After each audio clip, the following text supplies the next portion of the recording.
dire ma grande fierté. À l'heure actuelle, on a certainement dépassé les 30% dans le département et on est largement en tête à Angers. L'homme du jour, c'est Christophe Béchu. La tête de liste de l'UMP pour le Grand Ouest vient d'être élu eurodéputé avec 2 autres candidats de sa liste. Cette dernière totalise près de 33,9% des voix en Maine-et-Loire. Hier, au siège de l'UMP à Angers, les sympathisants et l'homme du jour ne boudaient pas leur plaisir. Une double émotion, une double satisfaction, à la fois en tant que tête de liste pour cette grande région ouest, devant le fait que nous soyons en tête et très largement en tête sur toute cette grande eurocirconscription. Vous savez que les quelques sondages régionalisés laissaient penser qu'il y aurait un territoire en France où les listes de la majorité présidentielle pouvaient être derrière le Parti socialiste. Ce n'est absolument pas le cas ce soir, c'est donc d'abord une grande satisfaction. Puis une satisfaction locale aussi, pour le président du Conseil général du Maine-et-Loire et pour l'Angevin que je suis, de voir les scores très élevés que je fais à la fois dans le Maine-et-Loire et sur la commune d'Angers, avec des écarts très très significatifs là aussi par rapport au Parti socialiste qui dans bien des cas est même derrière les Verts, ce qui témoigne très clairement du fait que ceux qui ont appelé avec le plus de virulence au vote sanction ont finalement été les premiers sanctionnés dans le cadre de ce scrutin. En tant que président du Conseil général de Maine-et-Loire, la question est de savoir comment Christophe Béchu compte gérer cette nouvelle fonction d'eurodéputé. Il va ainsi devoir se partager entre Angers, Strasbourg et Bruxelles.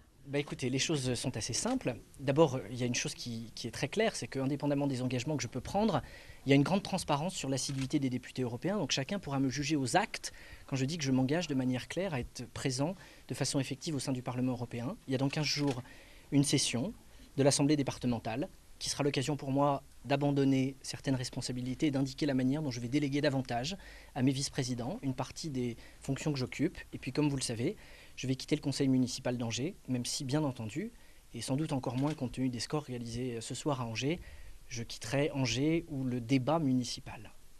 Christophe Béchu peut se targuer d'avoir obtenu de meilleurs chiffres que son aîné Roselyne Bachelot il y a 5 ans.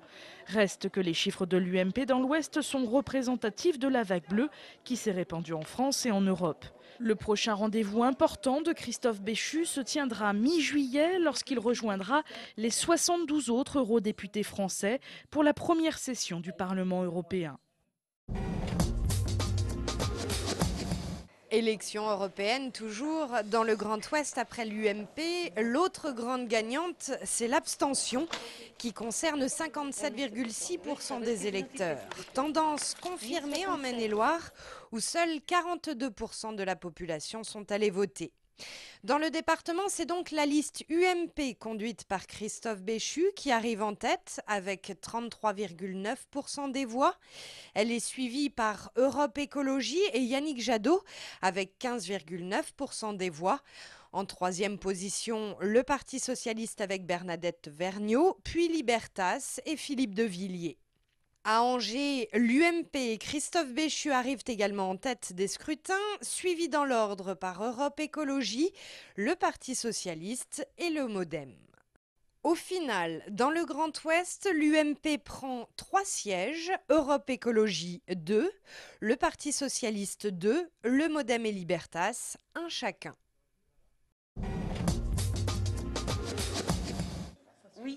Les résultats de ce scrutin européen suscitent évidemment de nombreux commentaires dans les états-majors politiques du département.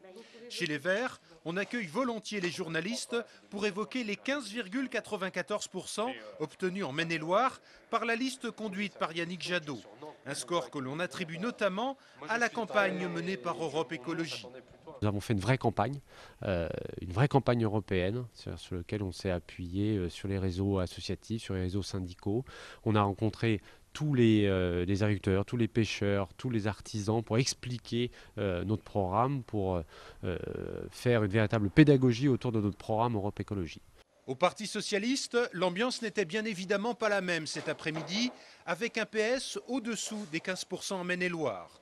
Pour Jean-Noël Gauthier, le premier secrétaire de la fédération dans le département, les dissensions internes ont fini par lasser les électeurs. En tant que premier secrétaire fédéral, autant je peux me féliciter, je dirais, de la campagne dynamique qui a été menée par les militants de Maine-et-Loire sur le terrain, sur les marchés, dans les réunions publiques. Pas moins de 9 réunions publiques ont eu lieu sur l'ensemble des territoires de ce département.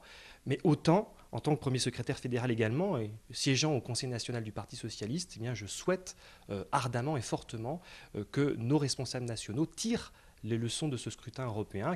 Des leçons qu'il faudra aussi tirer au MoDem, qui affiche un net recul pour ce scrutin en Maine-et-Loire.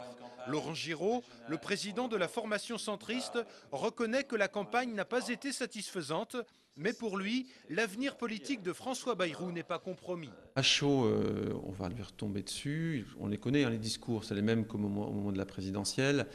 C'est peut-être même les mêmes qui, en 99, disaient que Sarkozy, avec 12% aux européennes, était fini, ou que Jacques Chirac était terminé. Vous savez, on entend régulièrement ce genre de propos.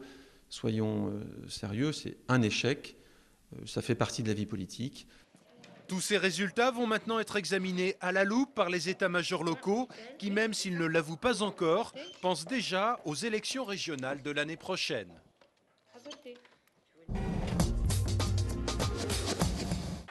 Angers-Noyant, bientôt champion de France de National 1. 15 jours après avoir validé leur accession en D2, ils ont remporté samedi leur finale aller en battant Hasbrook 32-27. Le match retour, c'est samedi à Jeanbouin. Et s'ils ne perdent pas de plus de 5 buts d'écart, ils seront récompensés par le premier titre de leur histoire. Pour terminer ce journal, retour en images sur un week-end géant à Nantes. La compagnie royale de luxe a une fois de plus émerveillé petits et grands. Samedi, entre 100 000 et 120 000 personnes ont suivi les déambulations de la petite géante et de son oncle le scaphandrier.